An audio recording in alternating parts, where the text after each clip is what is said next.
Hyderabad crime rate పెరిగిందని కొందరు దుష్ప్రచారం చేస్తున్నారన్నారు డీజీపీ జితేందర్. గత ఏడాది హైదరాబాద్లో 48 హత్యలు జరిగితే ఈ ఏడాది కూడా 48 హత్యలే జరిగాయన్నారు. అయినా క్రైమ్ రేట్ పెరిగిందని ఎలా అంటున్నారని ప్రశ్నించారు.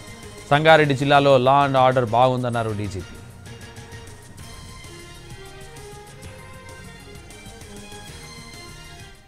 For various reasons, నేను చెప్పలేను. For various reasons, I don't want to spell because it may not be appropriate on my behalf to talk like this. But definitely, crime rate has not increased. Like చాలా మంది చెప్పారు సిటీలో murders ఎక్కువ అయిపోయినాయి. ఎట్లా ఎక్కువైనాయి? లాస్ట్ ఇయర్ కూడా 48 అయినాయి, ఇప్పుడు కూడా 48 అయినాయి. సో ఎట్లా ఇంక్రీజ్ అయింది? ఏం లేదు, జరగలేదు.